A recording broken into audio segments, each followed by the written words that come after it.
Morning. Hey, Coach. How we doing? Good. We talked about ball security turnovers the other day.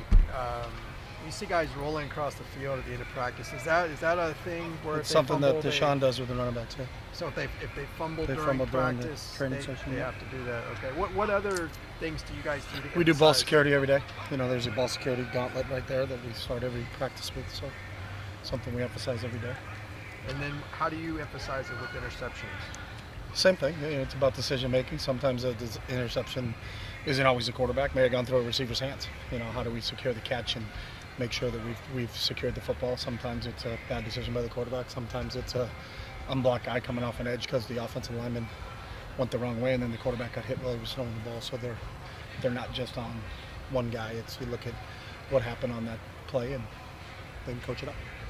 When this team was 1-5, what do you think allowed the guys to stay with it and keep? I think our whole plugging on? message is just staying in the moment, and what we're concerned with is having what's the next play, what's the next snap, what's that next day of training look like, and just stay right where we are. Don't worry about the past, don't think about the future, and just stay in the moment. Is that hard though? I mean, No, there's a coach here, a basketball coach here, Wooden, I think his name was. He did a pretty good job with that, so we try to follow Coach Wooden's model. Zach Moss ran for 220 yards against you guys Yeah, last year. he's a heck of a player. Are there significant changes that need to be made? Can he be slowed down? I mean, everybody's tried. I mean, he's obviously one of the more talented backs that we'll face, and then did a great job last year. He's tough to get down. You got to get at him early, and you have to gang tackle him because he's such a strong runner. He's got a unique combination of power and speed, but he's done it not only to UCLA, but he's done it to everybody else too. I mean, I think he's the all-time leading rusher at that school. So, I think when you're playing against a great back, gang tackling is a premium. You got to get a lot of guys around him because I'm not sure just one guy's going to get him down. And then what do you see in Tyler Huntley? Playing really, really efficiently. Maybe the most efficient quarterback in the country now if you look at the statistical part of it. Makes really, really good decisions. Andy Ludwig has come in and done a really nice job with that offense and putting Tyler in position to make plays, and the kid has made a ton of plays. And he can keep plays alive with his legs.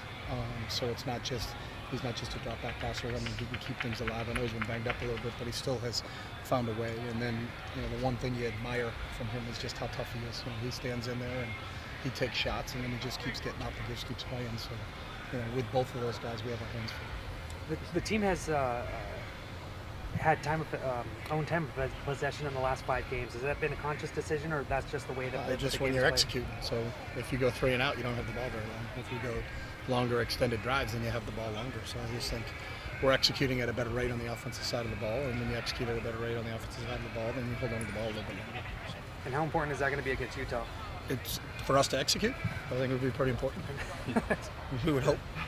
I hope we're not talking about not executing against, because that's going to be a formula for a bad day. So the defense that they have, is the strength of it at all 3 levels, or is there one particular unit? no, that's... I think that's the why they are so good is that the strength is at all 3 levels.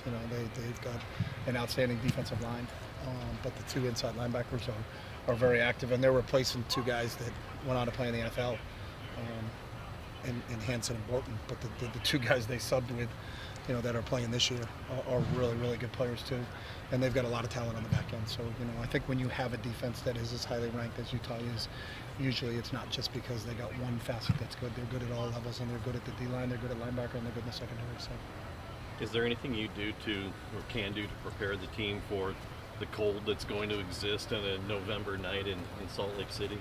no, I mean, you don't have an indoor facility, so you can't really change the climate. We just prepare for the way we prepare, and we've always been don't worry about things you can't control. So you can't control the weather. Just like if you got to go play a game in the rain, you can't go control that. So I'm sure it would be Kyle would say the same thing if he had to go play a game in heat. So there's nothing you can do about it. So we don't really worry about things we can't control. Is Bo Calvert available this week? Nope. So when there's an adjustment on him, we'll keep you posted. So.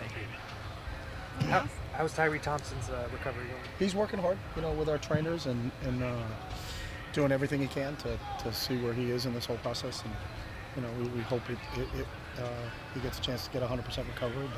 But I see him every day in the training room. He's working extremely hard at the recovery aspect of things, and it's just a matter of when is the bone fully healed. I think he goes to the doctor usually once every 2 weeks for checkups, and it's another guy will continue to monitor his status. So. Do you foresee him playing this year?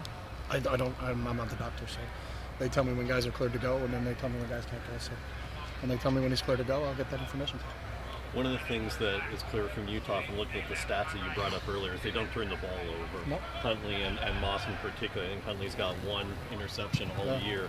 Does that cause you guys to try to be more aggressive, or does it change anything you do defensively? I mean, obviously, if you could change one thing to create more turnovers, I think everybody would do that. So the quarterback is a really good decision maker.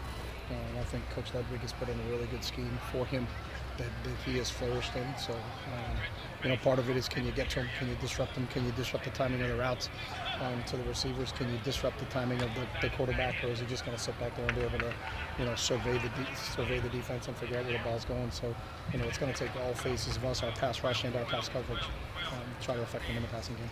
Have you ever coached with Ludwig before? Have I ever coached with Andy? No. Thank you. All right, thanks, guys. Hey, you saw